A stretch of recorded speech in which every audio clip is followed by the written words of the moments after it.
మనకు మా కులస్థ పెద్ద మా కుల పెద్ద డికే ఆదికేశ్వర నాయుడు గారు ఈ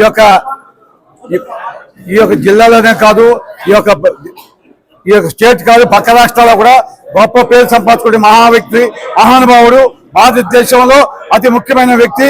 తిరుమల దేవస్థానానికి 2 తూర్లు బోర్డు ప్రెసిడెంట్ గా పనిచేసిన వ్యక్తి. అటువంటి కుటుంబంలో పుట్టినటువంటి ఈ శ్రీనివాస్ గారికి కూతురికి అన్యాయం జరిగింది. ఎవరో చెప్పినటువంటి మాటలు విని వాళ్ళ పైన అభూతకాల కల్పన చేసి వాళ్ళని ఇప్పుడు అరెస్ట్ చేయడము అన్యాయము అక్రమము. ఈ విషయంలో మా బలిజ కుటుంబం మొత్తం వాళ్ళకి ఎప్పుడు తోడుగా ఉంటుంది. మా మద్దతు ఎప్పుడు వాళ్ళకి పెరుగుతుందని చెప్పేసి ఈ మా బలిజ సంఘం తరఫున మేము వాళ్ళకి మద్దతు పలుకుతున్నాం.